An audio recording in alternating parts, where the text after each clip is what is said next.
Buenos días a todos, mi nombre es Alison Rodríguez y hoy nos acompaña Diana Zoraida Castañeda Caicedo, Castelblanco, ¿verdad? Y Mateo Palacios. Nosotros dos somos integrantes del Observatorio de Diseño y Creación de la Universidad Jorge Tadeo Lozano y el día de hoy tendremos una charla sobre objetos políticos. En la charla como tal se llama Diseñando Historias. Entonces le damos la bienvenida a todos ustedes a esta nueva charla, a este nuevo conversatorio del Observatorio de Diseño y Creación. Como ya les dije, hoy nos acompaña Diana. Ella es estudiante del doctorado de Sociedad y Cultura, Historia, Arte y Patrimonio de la Universidad de Barcelona, magíster en Hábitat de la Universidad Nacional de Colombia, especialista en gerencia de diseño, diseñadora industrial de la Universidad Jorge Tadeo Lozano también, investigadora y docente de la Facultad de Artes y Diseño, miembro del grupo de investigación, diseño, pensamiento, creación y coordinación del Semillero de Territorios y Estéticas Sociales. Sus campos de investigación se orientan hacia la relación entre el diseño, territorio, sociedad. Investigadora principal del proyecto de diseño de experiencias turísticas, proyecto de inicio que inició hace más de 5 años junto con la Universidad NC State de los Estados Unidos. Como resultado de su trabajo como profesora, visitante de la misma universidad en el año 2014.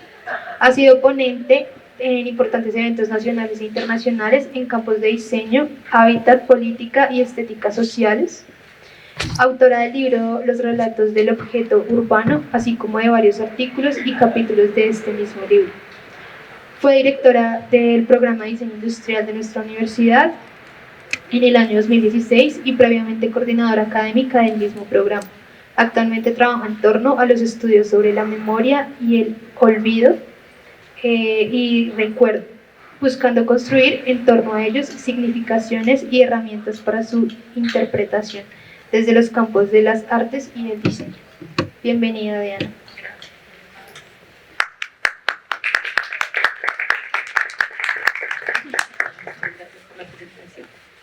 Bueno, primero agradecerle por supuesto al equipo del Observatorio de Diseño y Creación y a ustedes por su presencia, porque yo asumo que en unos momentos de la carrera, en unos momentos de la formación profesional, como que los intereses empiezan a moverse, empiezan a desplazarse hacia lugares seguramente más localizados, dijéramos. Entonces es interesante que aun cuando sé que todos hacen parte de una asignatura, pues me parece muy bien que podamos conversar, y en algún momento pasa eso, más entre pares, ¿no? Y conversamos entre pares pues porque nos hemos informado de ciertas cosas o porque hemos aprendido otras. Y entonces me gusta la idea de más que hacer una charla, la idea de hacer una conversación que es como la invitación. A Johanna, mil gracias y felicidades por este espacio del observatorio. A mí me dijeron, en principio, venimos a conversar, así es que más que hacer una presentación de este tema de objetos políticos, que por cierto corresponde a una charla, una conferencia que di en un evento que se llama así, el Congreso Internacional sobre Nuevas Tendencias en Humanidades, que ya esta fue la segunda presentación o la segunda participación que hice. Entonces, más allá de presentarles pues esta misma charla, es un poco contarles de dónde viene esa noción del objeto político y cuáles son como los intereses que me llevan a mí a pensar un poco en estas cosas, que sin duda no son ni mucho menos extraordinarias, creo que tienen un lugar de ordinariez, de hecho, también, que eso no está nada mal, ser ordinario en la vida. Bueno, entonces, yo creo que, como les digo, llegan unos momentos en las formaciones profesionales y en los campos de interés donde nos hacemos preguntas que seguramente no están muy localizadas sobre lo que aparentemente es la tradición o las maneras más comunes de entender las profesiones o los campos o los objetos de estudio de una profesión. Y a todos nos pasa y todos empezamos a construir un modo de ver, una manera de aproximarnos a nuestros intereses, en este caso un modo de ver para mí el diseño. Y si nos hemos dado cuenta, pues esos modos de ver en estos tiempos son una diáspora de posibilidades tremendas, ¿no? O sea, hay muchos lugares desde donde pararse como diseñador industrial o como queramos ponernos, ¿no?, en el campo de las artes y en los campos de la creación. Entonces, en esos modos de ver, a mí creo que siempre me llamó mucho la atención preguntarle al objeto cosas. Primero me llamó mucho la atención pararme desde en clave de objeto, siempre en clave de objeto, ¿no? O sea, uno puede pararse a hablar de diseño y de diseño industrial desde muchos filtros. A mí la clave de objeto me parece, me interesa, me conmueve, me sensibiliza un montón. Y entonces, el preguntarme sobre el objeto no necesariamente significaba o ha significado un interés propio sobre producir los objetos, cuando también pues lo he hecho, como seguramente lo hemos hecho muchos y todos los diseñadores industriales, sino me interesaba y me ha interesado mucho entender cómo esas, dijéramos, circunstancias, situaciones que rodean las existencias y la existencia de los objetos. Entonces, en esa búsqueda de entender cuál es la situación o las situaciones que rodean la existencia de un objeto, pues me conmueve mucho aquello de las situaciones vitales, que es lo vital que se esconde detrás de un objeto. Y un objeto entendido como un hecho técnico, por supuesto, que tiene unas propiedades físicas de configuración, también como un hecho sensible, un hecho estético, que tiene unas posibilidades de relación, y como un hecho político, ¿cierto?, que tiene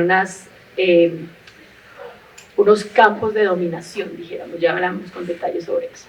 Pero bueno, en este interés sobre como lo vital que se esconde detrás de un objeto, pues como que la pregunta siempre fue en dónde hay escenarios vitales en los que los objetos circulen, y seguramente todos pueden ser escenarios vitales, pero a mí particularmente me interesaron los escenarios asociados a la vida pública, ¿sí? Y cómo en la vida pública, así como podemos hablar de vida cotidiana, también podríamos hablar de la vida pública, y cómo en la vida pública se tejen unos entramados sociales donde los objetos son parte de esos entramados, entran a ser parte de esos dispositivos de construcción social.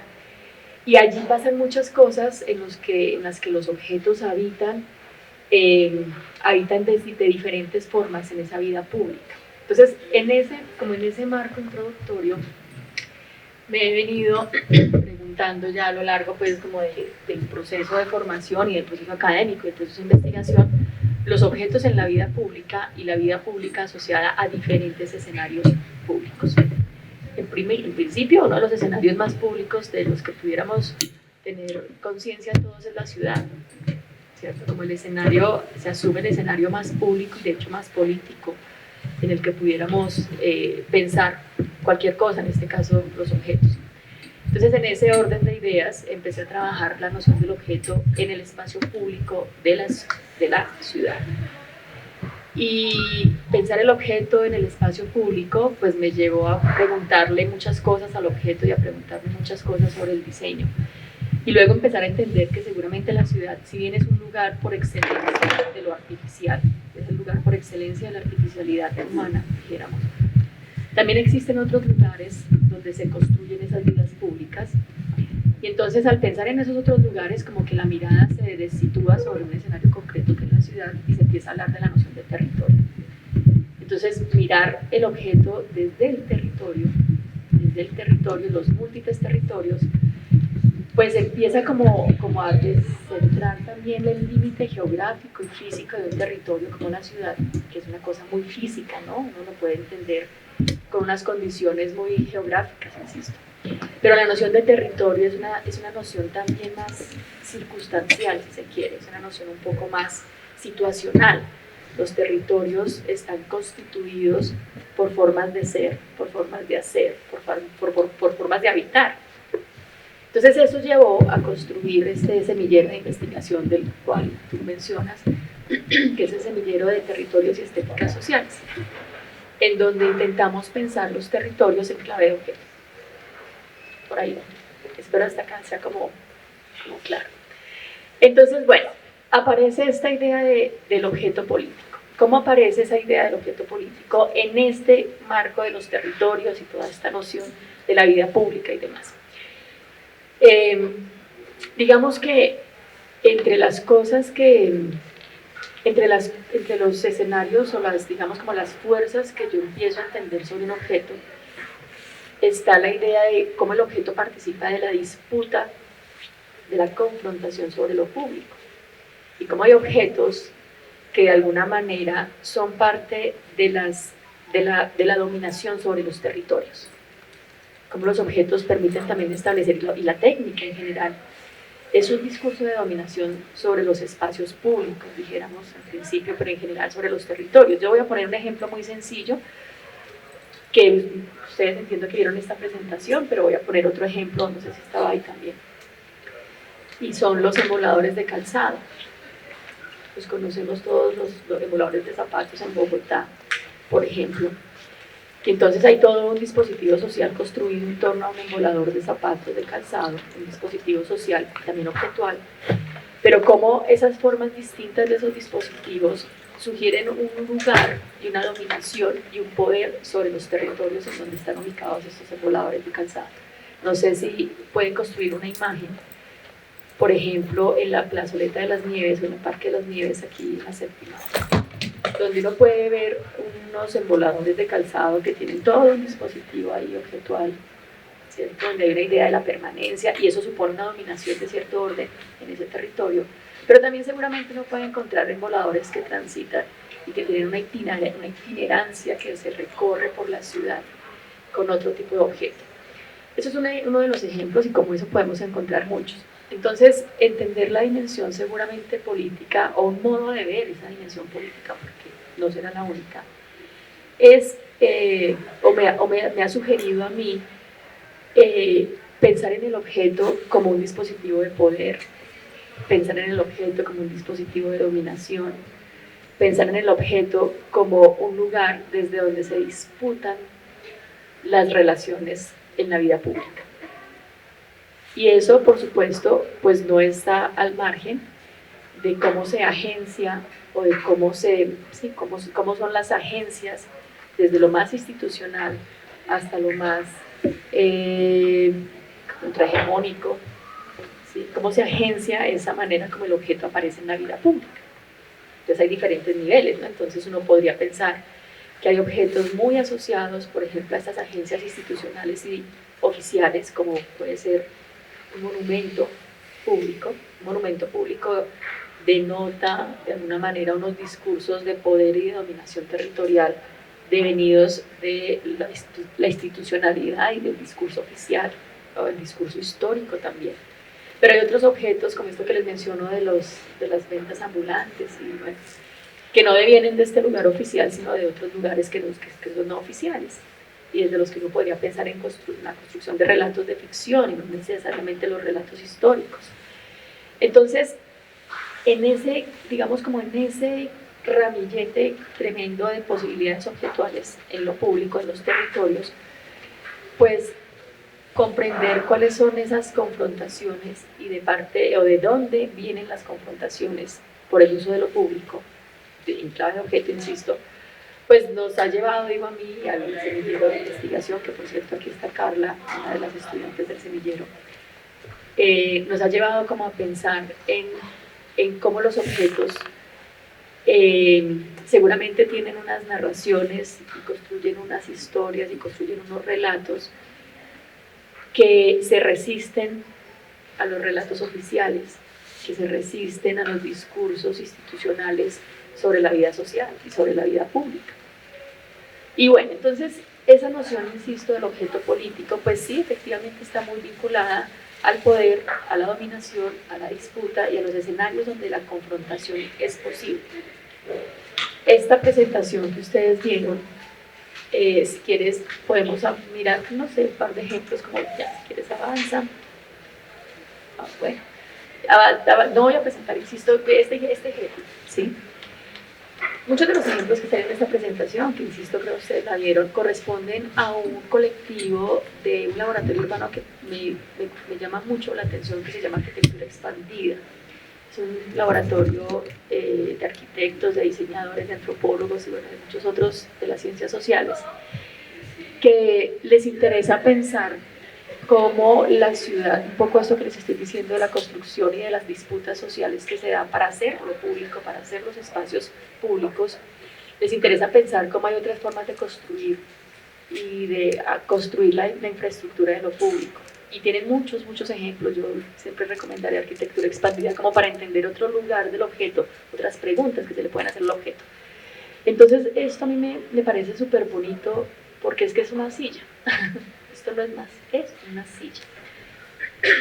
Pero esta silla responde justamente a una disputa que hay. Esto corresponde a un pueblo en China, un pueblo que está habitado al 80% por adultos mayores, y entonces hay una política pública en China, igual tenemos ejemplos en Colombia muchos, hay una política pública en China en estos pueblos que son como una suerte de pueblos patrimoniales por construir unas rutas turísticas para apropiar un poco como paisajísticamente esos lugares y bueno, todo lo que supone un pueblo patrimonial. Este pueblo en particular tiene una altísima tradición en caligrafía, en la caligrafía china, en el manejo del papel bambú, pero al estar habitado particularmente por adultos mayores, de hecho creo que la única escuela que había ya cerró porque es que no hay niños, no hay jóvenes allí. Entonces es un pueblo que tiende a desaparecer, ¿sí? Es un pueblo que tiende a desaparecer, pero el poder institucional, el poder de las políticas públicas alrededor de este territorio, pues instaura una manera de construir la ciudad en torno a una ruta turística y bueno, pero seguramente eso puede estar al margen de quienes habitan este lugar, que son estos ancianos. Y lo más particular, hay muchas fotografías, está esta puesta, pero ahí es muy particular cómo ellos, cómo los ancianos en este lugar, como dice por ahí el texto, creo, construyen como un colectivo, un cuerpo político entre ellos, porque siempre están sentados al frente de sus moradas, al frente de sus hábitats. Siempre están sentados como esperando, esperar sin esperanza, dice por ahí Alvarito Forero, esperando, ¿sí? Y esperando que pase lo que pase con el turismo, ¿no? Esperando a desaparecer un poco. Entonces aparece arquitectura expandida junto con otros, por supuesto, aliados, junto con un grupo de colectivos también. Y dice cómo pensar que construir una política de lo visible, ¿sí? Esto es lo que se está viendo, cómo se construye una política, es decir, un lugar de disputa por el territorio, y se visibilizan las realidades que se vuelven marginales también. Esa realidad es una realidad marginal. ¿Y cómo se visibiliza una realidad marginal? Y ellos dicen, bueno, diseñemos sillas.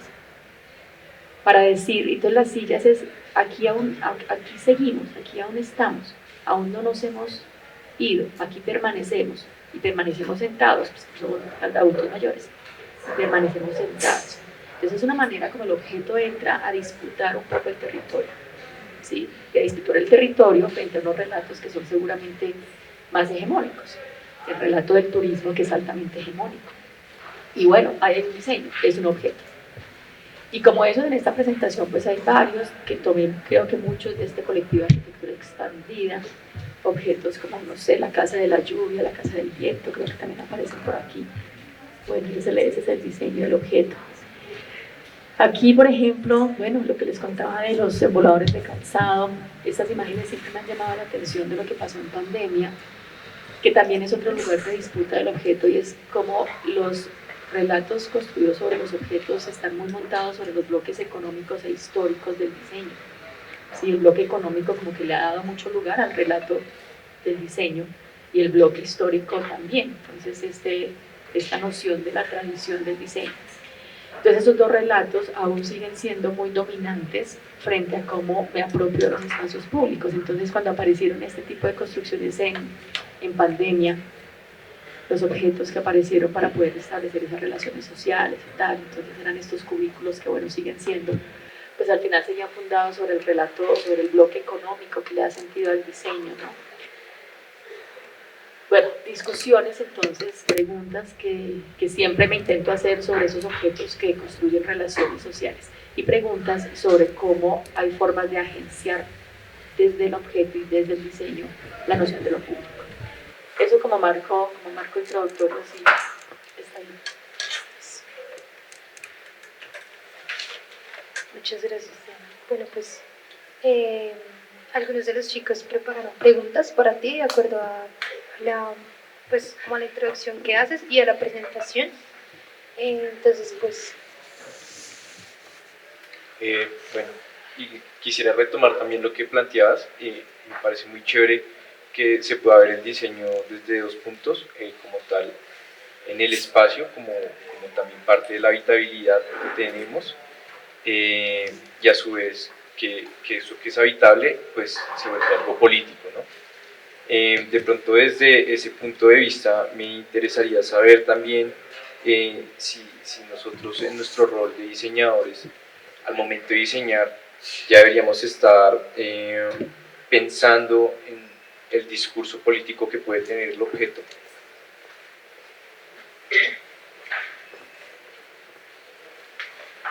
Pues mira, yo creo que uno cuando está diseñando puede estar pensando en lo que quiera.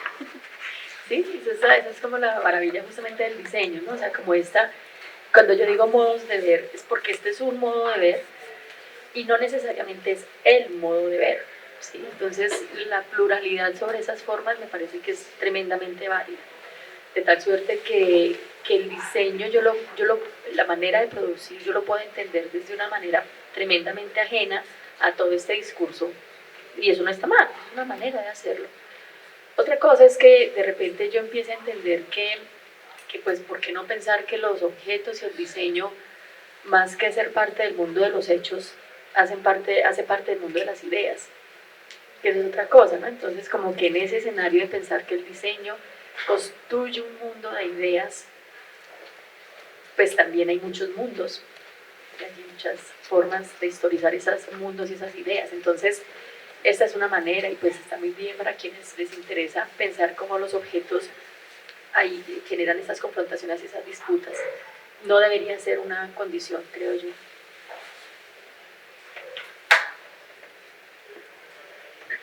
Ok, bien. Bueno, pues yo tengo una pregunta. Digamos que a mí me interesa mucho, digamos, la idea del habitar, aislada mucho con el territorio, ¿no? Entonces, de hecho, quería preguntarte cómo, digamos, cómo es desde esa perspectiva del habitar un territorio que al final los territorios, como lo hablabas un poco, son espacios construidos que nosotros mismos construimos. Pero como todo esto lo hilas junto a esa idea de territorio público, de la vida pública, cómo haces o cómo creas tú desde tu perspectiva de lo político también un poco, esas nociones como de habitar el territorio y eso político, ¿qué ocurre allí?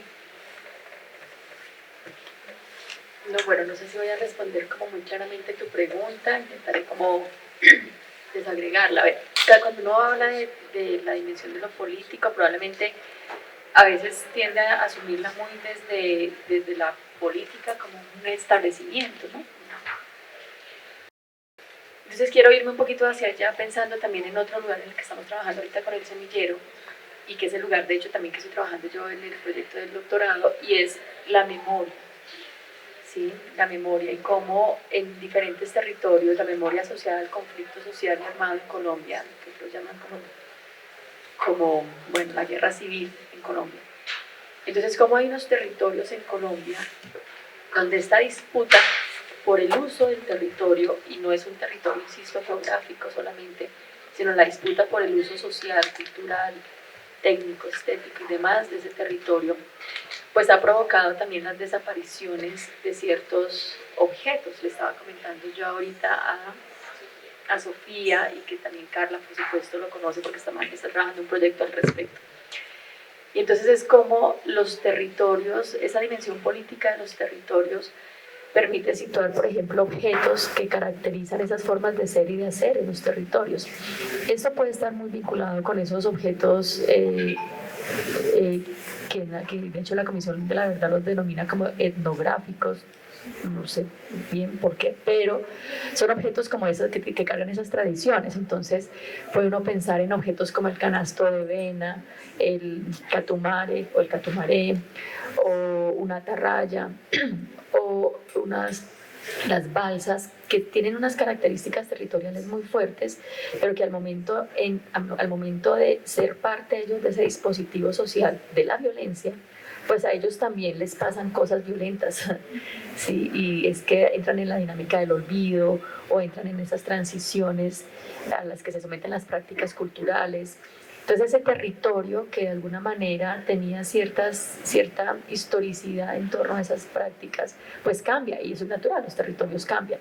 Pero entender cómo los objetos en esos territorios coadyuvan a la construcción social, pues creo que es una manera de pensar el territorio también políticamente asociado al objeto, asociado a esas dinámicas de construcción de relaciones públicas. Bueno, creo que ahí hay varias cosas que decir, no sé si respondo un poco a tu pregunta. Gracias, Diana. Me interesa eso que mencionabas de la memoria. Yo creo que también los objetos son de pronto un vestigio de nosotros como humanidad, y pues por eso también tienen ese componente de memoria, digamos. En ese orden de ideas, como que los objetos,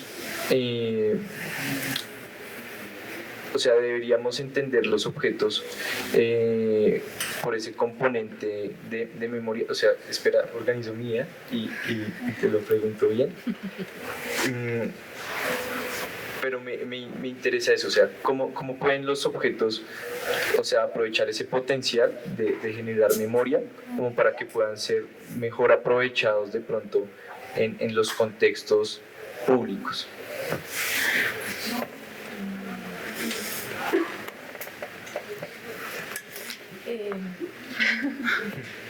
Digamos que este filósofo contemporáneo Chul Han, que a mí me gusta mucho, en su último libro de No Cosas, él dice algo como que, de hecho no lo dice él, lo dice Hannah Arendt, como que, bueno, en el sentido de Hannah Arendt, las cosas del mundo estabilizan la existencia de la humanidad, las cosas del mundo. Y obviamente acá hay una apuesta, digo en el libro, de pensar como en toda la forma como se informatiza, se digitaliza y demás el mundo, y como la estabilidad del mundo pareciera también que está dada por las cosas del mundo, insisto, en el sentido en que Hannah Arendt lo propone.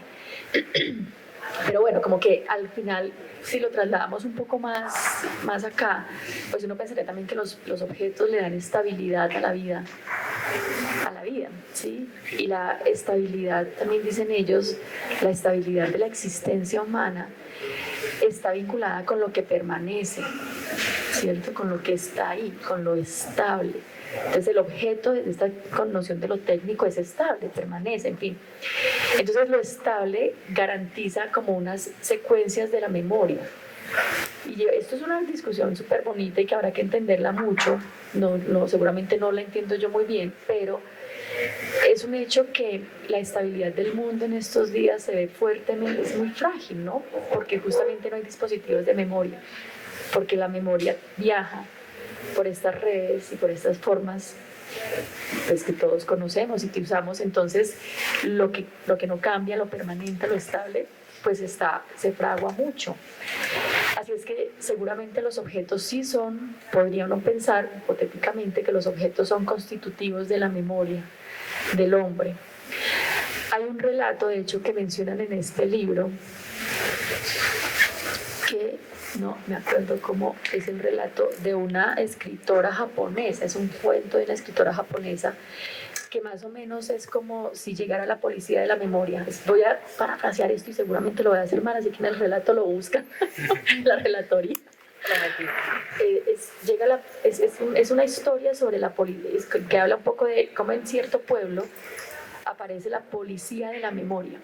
Entonces la policía de la memoria le roba o le quita todos los recuerdos a la gente, ¿sí? Porque hay que borrar las memorias y hay una política del olvido también. Entonces, al quitarle los recuerdos a la gente, por donde empiezan a quitar recuerdos es por las cosas.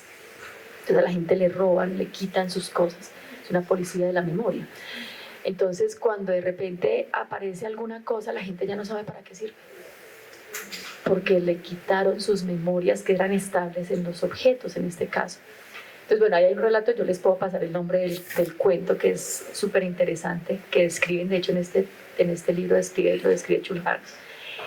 Entonces, digamos que a tu pregunta, lo primero que yo diría es que efectivamente los objetos son dispositivos de memoria, ¿sí? Y que como lo hemos visto con el semillero de investigación y con el proyecto que hacemos, pues la memoria supone traer algo del pasado al presente, traer algo del pasado al presente. Y traer algo del pasado al presente es como generar unos vínculos, ¿cierto? Como construir o como recordar como esos vínculos de donde proviene la vida, de donde proviene la vida, ¿no? Es como saber de dónde vengo yo, o sea, es como casi que una suerte de animación al mismo objeto, animarlo, como animamos la vida humana. Entonces yo supongo que en los espacios públicos, también en los espacios públicos, parte de la disputa que hay en los espacios públicos tiene que ver con esas políticas de la memoria. Fíjense lo que pasó cuando se derrumbaron o se derribaron muchos de los monumentos públicos con motivo de las marchas estudiantiles aquí y en el mundo, ¿cierto? Entonces, el monumento a Santander, el movimiento de los grandes próceres de la humanidad, lo que pasó en Chile también. Y entonces la disputa por la memoria parece que sugiere que hay objetos que estabilizan una memoria en lo público, por ejemplo en la ciudad, y que esas memorias nos constituyen como identidad. Entonces, a mí me quitan el monumento a Cristóbal Colón, pues hombre, y la independencia, digo, la conquista, como así, ¿cierto? Entonces, como que hay objetos que provienen de estas ideas institucionales y oficiales que parece que tienen un propósito de generar cohesión, ¿sí? Y la cohesión asociada a la identidad. Cuando derriban estos objetos, pues hay quienes asumen que eso es también romper con las maneras de identificarnos como parte de, identificarnos como colombianos, identificarnos como americanos, identificarnos como víctimas, victimarios o lo que sea, ¿sí? Pero resulta que hay otros objetos en lo público, como por ejemplo cuando aparecen los indígenas derribando este tipo de monumentos, declarando otros relatos, diciendo, vea, hombre, es que esto no me identifica, yo con ese objeto no me identifico. Entonces, fíjate que sí, efectivamente, porque mi memoria es de otro orden, o sea, mi pasado traído al presente no es ese pasado que usted me quiere traer, el mío es distinto. Entonces, fíjate cómo sí los objetos efectivamente constituyen una memoria en el escenario público. El ejemplo, insisto, más claro pueden ser los monumentos, pero así como existen los monumentos públicos, existen otros niveles objetuales, así como estos que estamos viendo acá, sobre los que uno podría discutir hasta qué punto ellos construyen memorias. Ahora, la memoria tiene sentido en tanto tenga una proyección hacia el futuro, no solamente traer algo del pasado y volverlo y traerlo al presente.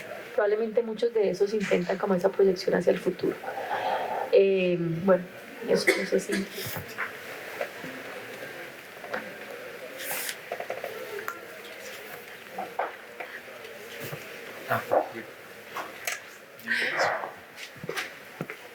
Gracias. Yo tengo una pregunta y rompamos el orden. Pero vamos al desorden. Si alguno de ustedes tiene preguntas también, no teman en levantar la mano, saltar, gritar, interrumpir. Para eso está la academia y para eso son los 20. Por favor.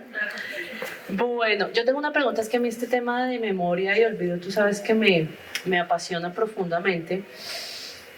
Y recordando un poco con los conceptos que tú hablas, un poco al autor Ricoeur, que habla de la memoria y del olvido y de la necesidad del olvido. En un país como el nuestro, ¿no?, que tiene unas fracturas de memoria, pero al mismo tiempo también unos dolores, ¿no?, de historia, el diseño industrial, ¿cómo puede contribuir también a ese proceso de memoria restaurativa, pero también de olvido terapéutico? ¿Hay alguna manera en que nosotros encontremos ese equilibrio?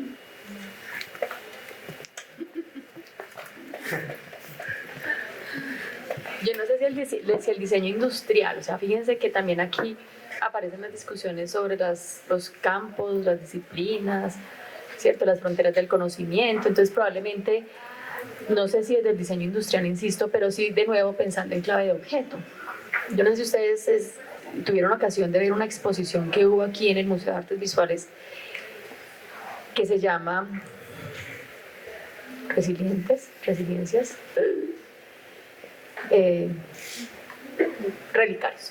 Relicarios, no sé si la pudieron ver. Relicarios fue una exposición que hace un artista, plásticamente me olvidó todo, un artista donde Erika Díquez, exacto, ella, donde justamente lo que hacen es, lo que hace ella como artista, y que esa es una exposición que ha circulado por diferentes partes del mundo, lo que hace ella es traer objetos de la memoria asociados al conflicto en Colombia, pero objetos biográficos, y no es ella la única que ha hecho esas apuestas. En Chile hay un trabajo muy grande, en el Cono Sur en general, en Argentina y en Chile, en Brasil también, en Paraguay, por las otras formas de violencia, que son las violencias por las dictaduras políticas, bueno, otras formas de la violencia.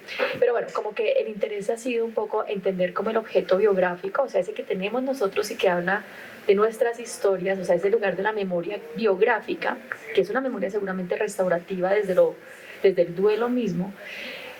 ¿Cómo es posible traer esos objetos y sacarlos de la esfera de lo íntimo y de lo privado, como es un objeto de memoria? O sea, es mi cofre, es mi espejito, o sea, mi espejito está roto, pero yo la verdad me importa que me digan que es que uno no me puede mirar un espejo roto, porque no sé cuántos años de mala suerte. Yo digo, ay no, me miro por este ladito, porque es que es mi espejo.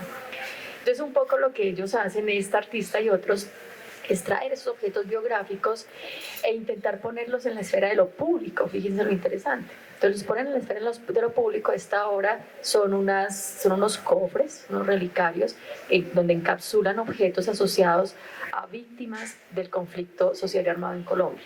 Entonces ahí estamos hablando de víctimas de unos y de otros lugares, desde las víctimas del Estado como las víctimas no estatales. En fin, hasta los mismos, bueno, este es un circuito donde la víctima es victimario y el victimario se convierte en víctima siempre. Entonces hay un objeto biográfico allí que constituye de alguna forma una memoria restaurativa, en la medida en que permite abrir los espacios para la conversación, supongo yo, ¿sí? Para abrir los espacios para la conversación sobre los hechos, sobre lo sucedido. El espacio se abre como un espacio público. Entonces, insisto yo, esa transferencia de lo privado a lo público pues es una cosa compleja, y ahí aparece la noción del museo, que desde luego Joana sabe un poco más que yo al respecto. Entonces, desde ahí supongo que sí hay una manera de entender cómo la producción técnica contribuye a estas formas de violencia nuestras acá. Pero hay otras, ¿no? Entonces, seguramente cuando uno piensa que la memoria del conflicto es un capítulo de la memoria colectiva, no es la única memoria que hay, podría uno pensar en cómo los objetos también restituyen otras memorias territoriales, ¿sí? Y eso permite seguramente que quienes han sido víctimas de los conflictos sociales y armados probablemente se identifiquen con el territorio no solamente desde la violencia, sino se identifiquen desde otros lugares con los territorios. Y ahí es cuando aparecen objetos como los que les menciono un poco, el catumaré, la atarraya, y objetos más de estos órdenes etnográficos, arqueológicos, dicen otros, que permiten que, aun cuando son parte de un contexto de violencia, esos objetos, por ejemplo, en San José del Guaviare, en el Orinoco, en la Amazonía colombiana, que son objetos muy territoriales, se hacen parte de esas violencias, o porque los objetos desaparecen porque ya no se pueden hacer las mismas prácticas, o porque la gente se desplazó y ya no puede hacerlo, porque eso lo hacía donde había un río, ya no hay ríos para pescar, para usar una atarraya. Entonces los objetos también como que restituyen memorias territoriales, ¿sí? Y memorias que traen del pasado algo al presente. Entonces uno diría, bueno, los diseñadores o los que estamos en los campos de creación, qué responsabilidad, si se quiere, que aunque no creo que sea un tema de responsabilidades, pero sí, qué interés tenemos nosotros en traer esos pasados al presente, en recomponer esas nociones territoriales a partir de objetos, qué interés tenemos en que los objetos se constituyan en parte de los relatos. Tú dices algo muy bonito, y es que los objetos son unas huellas y representaciones del pasado, ¿sí? Los objetos son testimoniales. Entonces el objeto testimonial empieza a cobrar una voz también. Entonces, bueno, de hecho por ahí va mi tema del proyecto del doctorado, entonces me cuesta mucho pensarlo, así como simple, pero estoy pensando, y cuando tenga respuestas te las doy.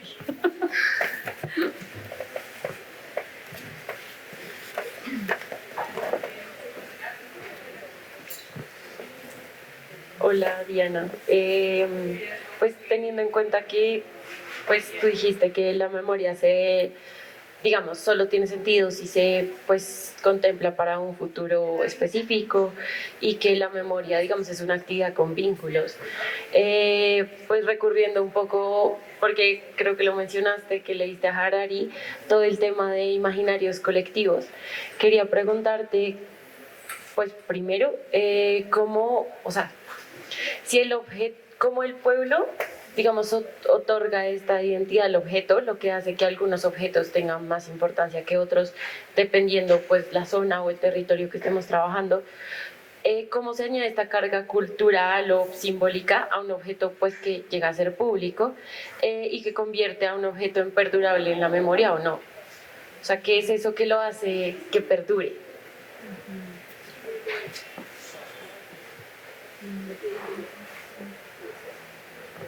¿Qué es aquello que lo hace que perdure? Claro, es que la noción del tiempo en un objeto, es decir, la perdurabilidad demanda tiempo, partamos de esa premisa. Lo perdurable demanda tiempo, es decir, las relaciones, voy a decir cosas, la fidelidad, el respeto, la responsabilidad, no se construyen rápido, demandan tiempo. Pareciera que hay que constituir más bien una política del tiempo, hay que cambiar la política del tiempo. Entonces lo perdurable pues supone esos tiempos, ¿sí? Así es que no, yo no creo que los objetos aparezcan y constituyan esas grandes, digamos, relaciones simbólicas y aprehensiones en sí mismas, sino que demandan tiempo, demandan tiempo. Entonces, de alguna manera, por eso es que este escenario del objeto asociado a las comunidades ancestrales, este escenario asociado a las nociones del patrimonio, porque también hay una discusión fuerte sobre lo patrimonial, pues como que le dan un estatuto político en términos del tiempo a los objetos que otros objetos que están más circulando transitoriamente y más libremente en los espacios pues no tienen, ¿sí? Insisto yo, eso no está mal, o sea, a mí me gustaba diseñar revisteros, ya, y bien, ¿sí? Es otro estatuto político, social que tiene ese objeto, pero esa idea de la perdurabilidad efectivamente demanda como unas construcciones mucho más enraizadas en las prácticas sociales y desde luego en lo que uno puede decir cultura, o sea, como que hablar de cultura es una cosa como tan abstracta también, pero pues la cultura está asociada al tiempo. ¿Sí? La cultura está asociada a lo que se transmite a través del tiempo. Entonces los objetos que hacen parte de esas transmisiones temporales, que hacen parte de las transmisiones culturales, pues tienen un estatuto distinto a nivel social. Yo no podría decir que vamos a diseñar objetos que perduren en el tiempo, ¿no? Esa expresión puede ser un poco difícil. ¿Cómo vamos a diseñar algo que sea patrimonial? Voy a diseñar un objeto patrimonial, no lo sé. Habría que ver, ¿no? Si eso acaso se puede. Pero si lo patrimonial se construye a través del tiempo, yo no sé si el diseña cosas patrimoniales, ¿sí? O si lo que lo vuelve patrimonial son las circunstancias que rodean a ese objeto a través del tiempo.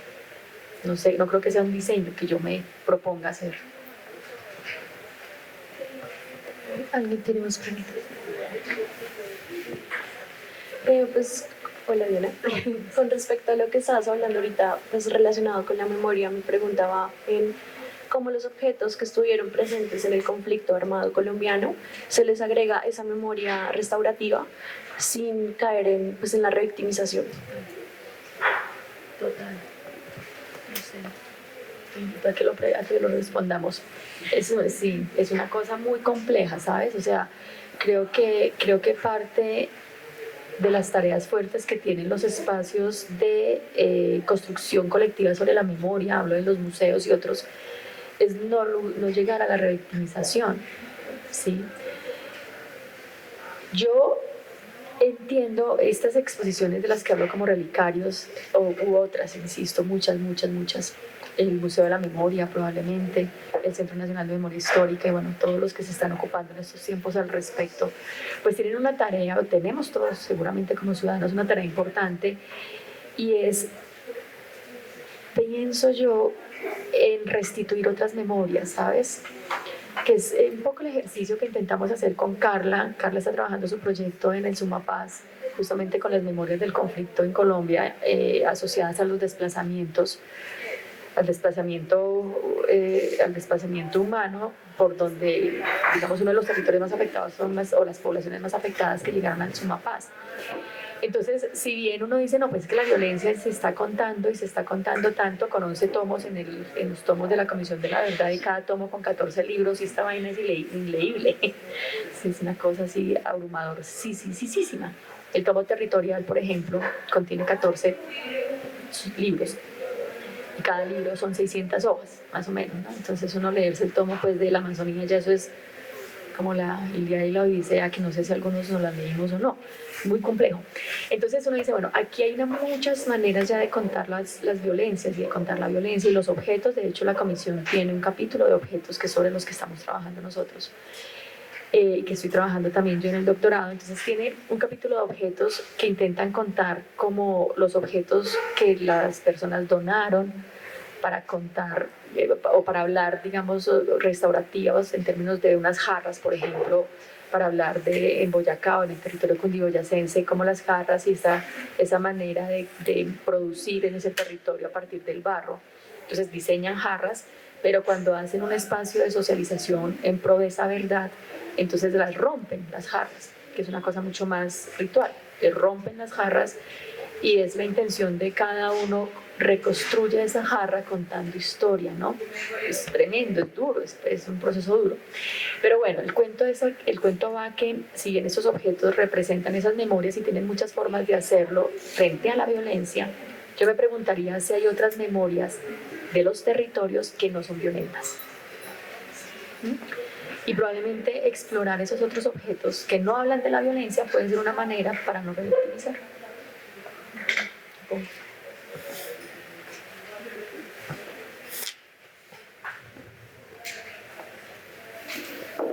Hola. Bueno, mi nombre es Silvia. Y pues mi pregunta, siento que se retira como un poco del tema que estaban como manejando, pero cuando vi la charla en relación a los espacios públicos, también me preguntaba cómo se inscriben en este discurso los objetos que se diseñan para no ser habitados. Entonces, o sea, como todo este tipo de arquitectura que se diseña específicamente para dividir, que es como al construir para dividir a las personas, como para alejar a las personas, como ese discurso. Digamos que en arquitectura hostil, acá en Bogotá tengo un referente que me marcó hace muchos años, que es como en esas esquinas ponen como, no sé cómo explicarlo, como una concreto para que las personas de la calle no puedan dormir. O también en los metros en Estados Unidos hay unas que son como ventilaciones donde hay calor, y les ponen como unas púas para que las personas no puedan sentir ese calor en invierno. Entonces es como eso, sí, en el espacio. Comprendo bien tu pregunta. Y fíjate que eso es lo que a mí me parece muy interesante pensar, justamente, ¿no? La confrontación que hay desde los diferentes niveles de agenciamiento del objeto. Entonces, esto que tú mencionas, pues, ¿de dónde viene? Es decir, ¿quién es el que está agenciando esa política, de hecho, pública, y esa política del objeto? Pues es un ente organizacional, es el establecimiento, dijéramos, ¿cierto? Es el establecimiento de alguna manera que tiene una idea sobre el orden, ¿sí? Y el orden asociado al deber ser, ¿no? Entonces, claro, pensar las ciudades, yo no soy arquitecta, pero siempre me ha llamado también mucho la atención, y tuvimos a un estudiante de arquitectura la vez pasada en nuestro grupo del semillero y planteó algo similar sobre las sillas que se dividen para que no se acueste ahí también los habitantes de calle.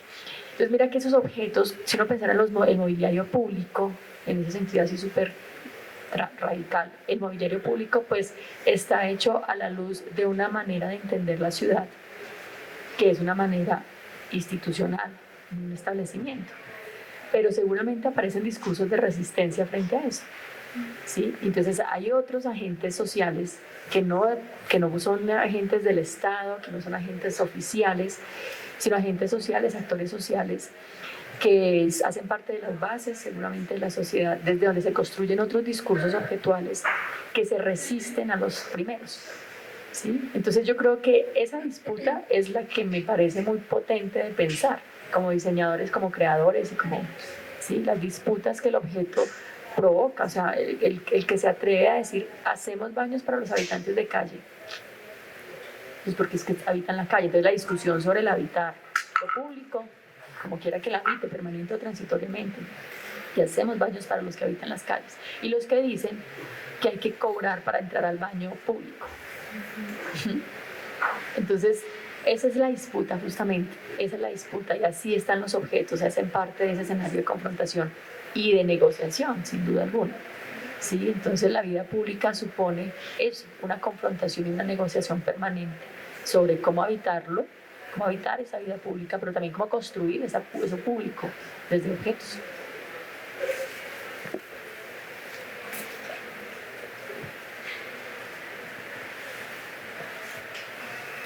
Hola Diana, yo soy Camilo, ¿cómo estás? Bueno, esto de la memoria es fascinante. Cuando uno ve que la memoria que se reconoce académicamente son estos instrumentos de los cuales estamos rodeados, libros, textos, escritos, y resulta que nuestra tradición es oral, ¿cómo podemos rescatar esa tradición? Uno sale a la ciudad, aquí al centro, y se encuentra un personaje haciendo grafitur para extranjeros, mostrándoles una historia que él comenta en otro idioma, desde una tradición oral que no queda consignada en ninguna parte. Y así cualquier recorrido por nuestras plazoletas, pues encuentra uno a las personas con todo ese conocimiento que se pierde. ¿Cómo podemos fortalecer nuestra tradición oral que pueda propagar y sea aceptada, yo no sé, a un nivel de rigor, desde la visión de la rigurosidad que hay generalmente? ¿Cómo podemos bajar un estudio de doctorado, ¿sí?, a niveles de la base, por ejemplo?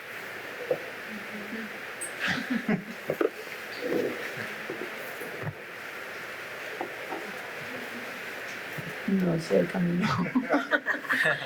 Yo creo que hay diferentes como intereses, ¿no?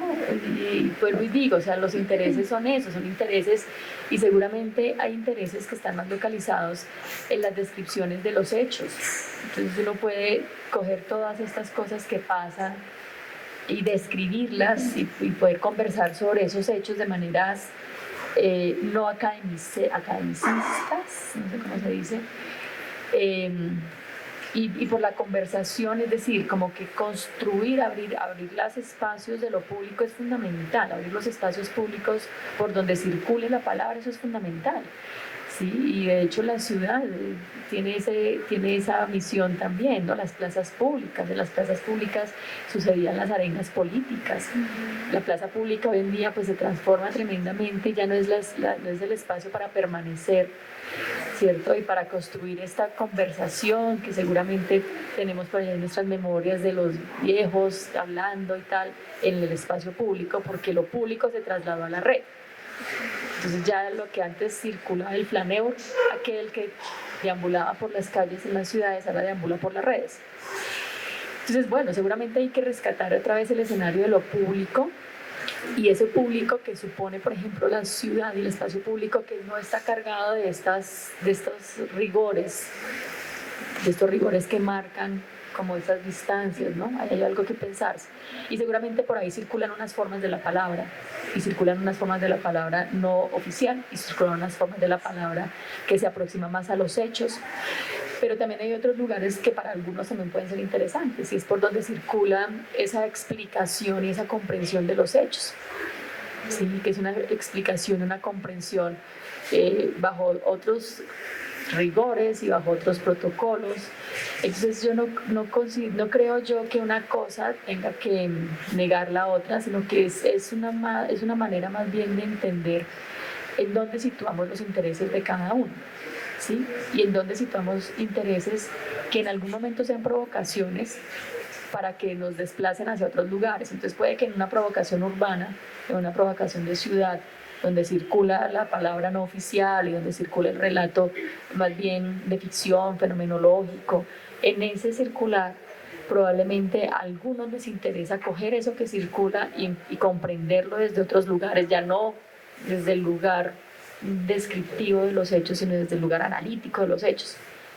Entonces, yo sí, de hecho creo que eso es necesario, ¿no? Que se mantengan esas disputas también en torno a la construcción de las ideas, ¿sí? Que las ideas pasen por estos niveles y que en cada nivel aparezcan provocaciones para llevarlos a otros, o bajarlas, o subirlas, ¿sí? Provocaciones. Entonces, seguramente los objetos hacen parte de esas provocaciones para bajar o subir el nivel, la temperatura de la conversación.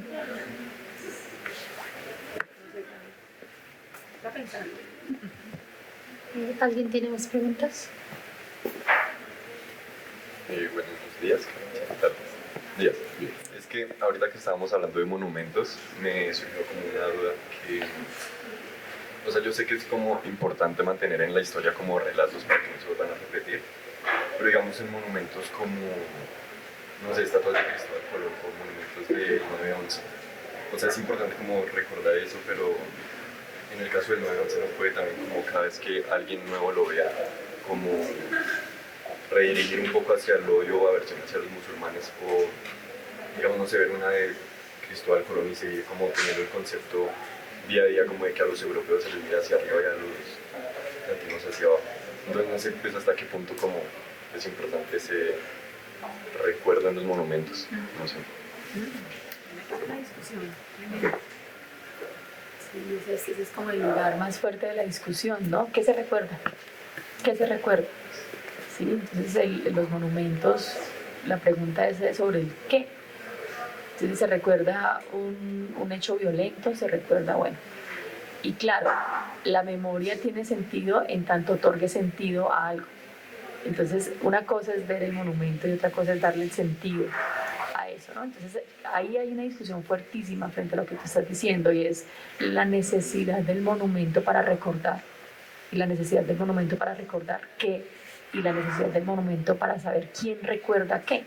¿Sí? Entonces vuelvo y digo, el monumento, yo pongo ejemplos como, no sé, bueno, las obras de Doris Salcedo y de Beatriz González, ¿sí? Auras anónimas, por ejemplo, aquí en el Cementerio Central.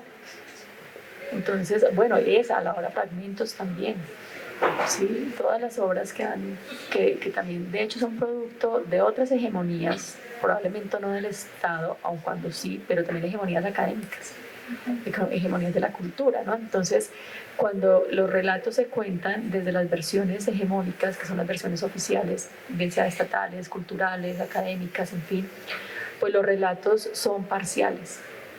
Los relatos son parciales, entonces el relato sobre la conquista es un relato que nos cuentan desde un lugar. El relato sobre el 9/11 es un relato que se cuenta, claro, es un relato que pone el dedo sobre el musulmán, ¿sí? Pero hay otros relatos, y es la búsqueda que yo estoy haciendo de hecho ahorita en el doctorado, y es la confrontación entre los relatos, el conflicto por la disputa de la memoria. Porque hay memorias como estas que menciono sobre los relatos oficiales que vienen de las artistas oficiales, que que cuentan algo sobre la violencia en Colombia, y otros sobre los señores que están por allá arriba no sé, en Charras, un municipio por allá del Guaviare, pensando de otra manera sus violencias. Entonces yo asumo que lo que se vuelve necesario es otra vez poner en lo público todas esas versiones de la memoria. De hecho, podríamos pensar que Colombia ha sido uno de los países que ha hecho un esfuerzo más alto para construir memoria no oficial. Esto a la luz pues, de todos estos trabajos, no solamente con el Centro Nacional, con la Comisión de la Verdad, sino con otras organizaciones no gubernamentales, con víctimas y victimarios también, entonces como con otros niveles sociales que le apuestan también a construir otras memorias y otros dispositivos. Entonces poner todo eso y construir una política de lo visible, visibilizarlo es importante para que ahí se dé una posibilidad de contrarrelatos, la construcción de un contrarrelato al relato oficial. ¿Cuál es el contrarrelato de este monumento? Eso debería también, dice uno, ser público, probablemente. Debería ser constitutivo de un dispositivo objetual, probablemente, para que los relatos permitan generar, digamos, mover esas identidades que nos han dicho que son las que son. Pero es que hay unos niveles de conveniencia probablemente porque pues hombre, tener a todo el mundo disperso pensando en otras identidades de diferentes órdenes pues puede generar unos conflictos sociales no convenientes para un establecimiento. Los objetos los monumentos estabilizan las dinámicas sociales, ¿no? Dan identidad, calma. Eso es una cosa ahí de dominación muy fuerte también.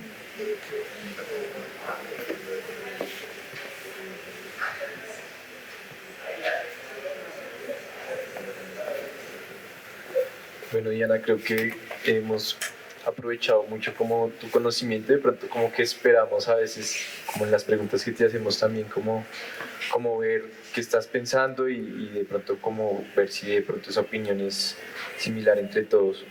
Me parece muy chévere como todo lo que se ha podido charlar, creo que se puede rescatar como todo el tema de la memoria, creo que es muy interesante y al parecer creo que es algo que nos llama la atención a todos, entonces qué bueno ver que de pronto desde el diseño podamos abordar como estas temáticas y esos espacios y de pronto para allá también va un poco algo que te quisiera preguntar y es, por ejemplo, cómo desde nuestro rol como diseñadores podemos como aportar a estas temáticas tanto políticas y también como que enfaticen a la memoria, o sea, de pronto como que entra en discusión ese tema de que es un diseñador industrial también, pero sí cómo podríamos aportar de pronto a esos campos o cuál es el campo de acción que uno podría tener desde esos dos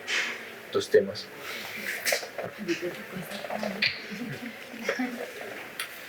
Yo no sé, no estoy muy segura de eso, pero yo creo que hay una cosa que es fundamental entre nosotros y es pensar que de pronto el problema del diseño es entrar en dudas, no dar respuestas.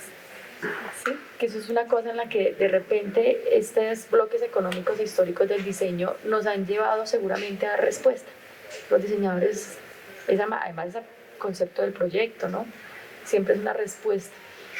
Y yo creo que una de las cosas que están transitando últimamente es que el diseño se ocupa más o puede ocuparse también de entrar en duda, de preguntar, ¿sí? Y eso implica también cómo construir o formular otros lugares desde donde se entienden las problemáticas sociales, ¿sí? Yo creo que hay una responsabilidad que podemos nosotros como diseñadores industriales y es pensar, pues sí, las problemáticas sociales pueden ser muy cartesianas y son lo que son y hay unas realidades inaplazables, el cambio climático y todo lo que dicen los ODS y este cuento, pero entrar en duda sobre eso creo que es importante y además preguntarnos esos fenómenos problemáticos desde otras visiones, de otras formas. Por eso es que creo que formarnos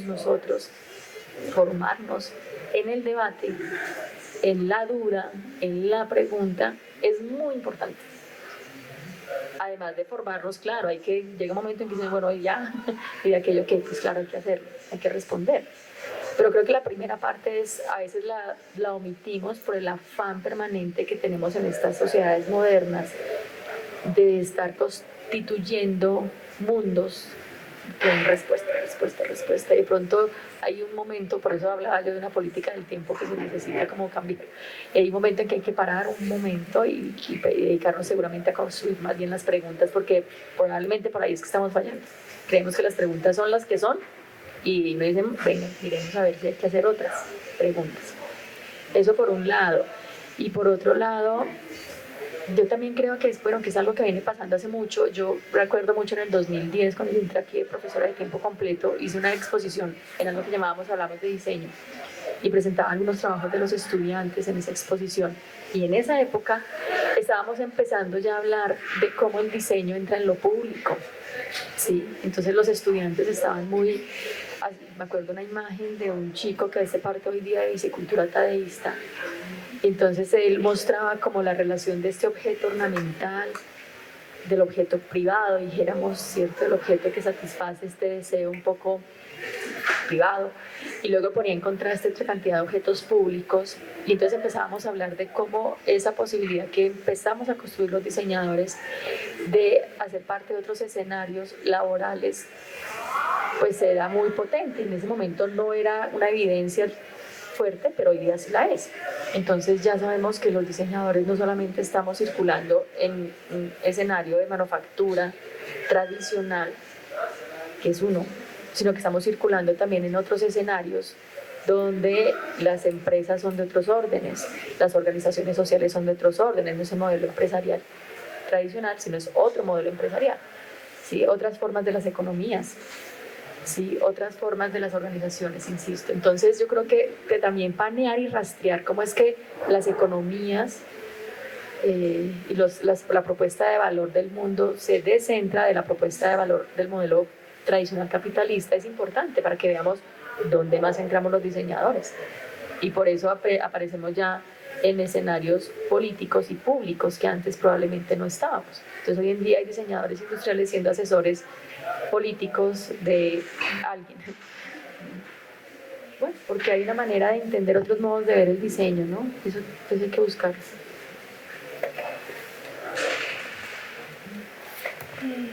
Bueno, Diana, pues para ir cerrando, quisiéramos como hacer una pregunta más, y es al respecto de qué referentes nos puedes dar para seguir profundizando en este tema tan interesante que es al final esos objetos políticos y de lo público.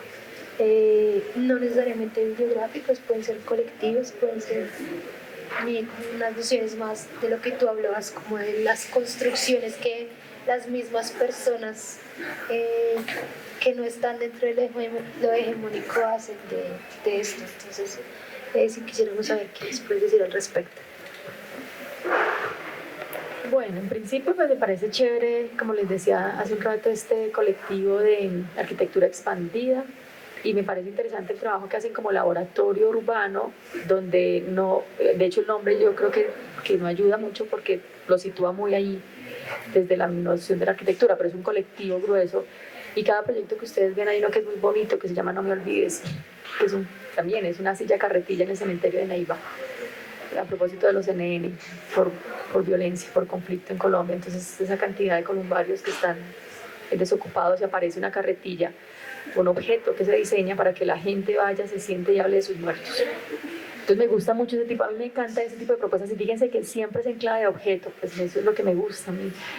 Entonces, arquitectura expandida, y seguramente cuando uno entra allí, pues se puede empezar a rastrear otra cantidad de cosas que ellos mismos tienen con otras organizaciones, porque lo hacen aquí, lo han hecho, como se dan cuenta, en Oriente, en Francia, en Estados Unidos, en Quito, en Ecuador, en Brasil también han hecho propuestas, siempre con muchas organizaciones.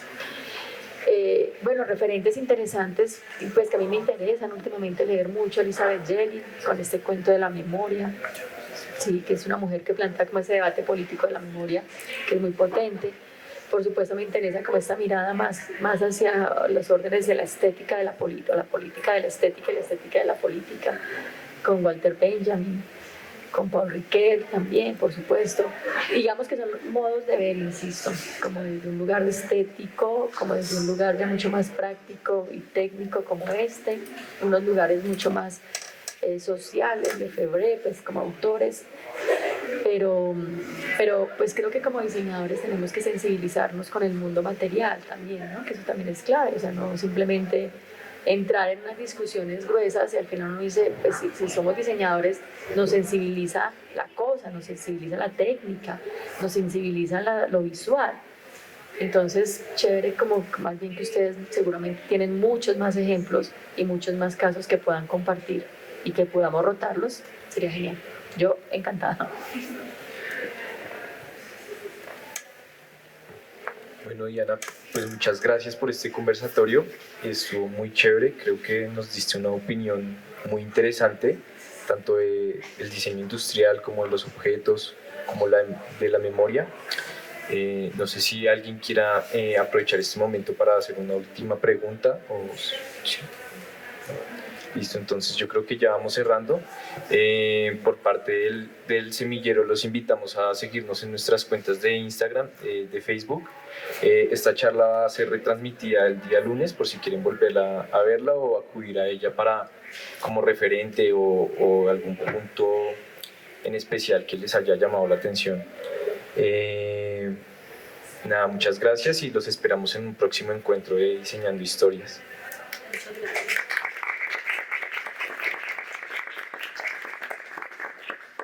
Bueno, para cerrar, no quiero desaprovechar cada oportunidad que tengo de contarles sobre el Observatorio en Diseño y Creación, el Observatorio de la Facultad de Artes y Diseño.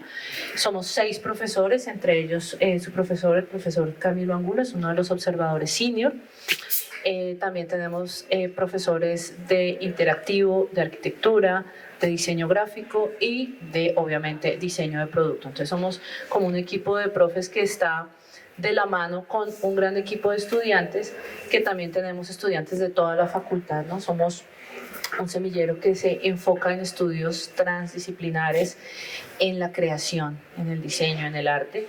Entonces, invitadísimos a conocer los semilleros, a conocer el observatorio, búsquennos por Google, búsquennos en redes, vean el contenido, opinen, den ideas también, qué otras cosas quieren saber, sobre qué otras cosas quieren que conversemos. Nosotros vamos recopilando ideas, vamos haciendo conversatorios, tenemos nuestro podcast, se llama Encuentros de Diseño, nos encuentran en Spotify, también hablamos sobre muchas cosas de creación, sobre política, sobre cine, sobre audiovisuales, sobre rock, sobre gráfica. Entonces busquen todo ese contenido que lo diseñamos y lo creamos para ustedes. Y finalmente, acordándome un poco de lo que estaba diciendo ahorita Diana, que tiene toda la razón con respecto a la cantidad de información y recopilación que se hizo con la Comisión de la Verdad. Es impresionante, pero además de lo que está en los documentos, hay una gran cantidad de producción audiovisual, de memoria, de audios. Es hermosísimo, búsquenlo, tenemos que conocer nuestra historia. Y un poco el observatorio, para apoyar este proceso, estamos haciendo una edición especial de nuestro podcast que esperamos tener al aire empezando noviembre, que es una lectura sobre el informe de la Comisión de la Verdad. Entonces, tenemos 2 invitadas, una literata y una periodista de Blue Radio, están contribuyendo con nosotros para hacer la lectura de todo el informe de la verdad. Eso tal vez nos lleve 2 años en hacerlo, pero no importa.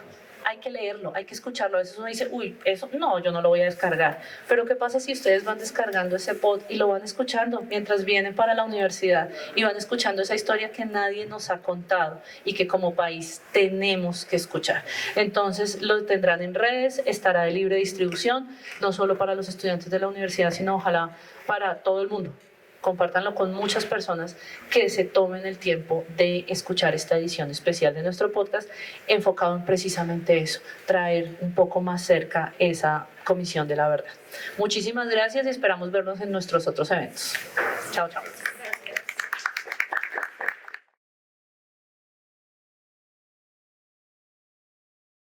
Gracias.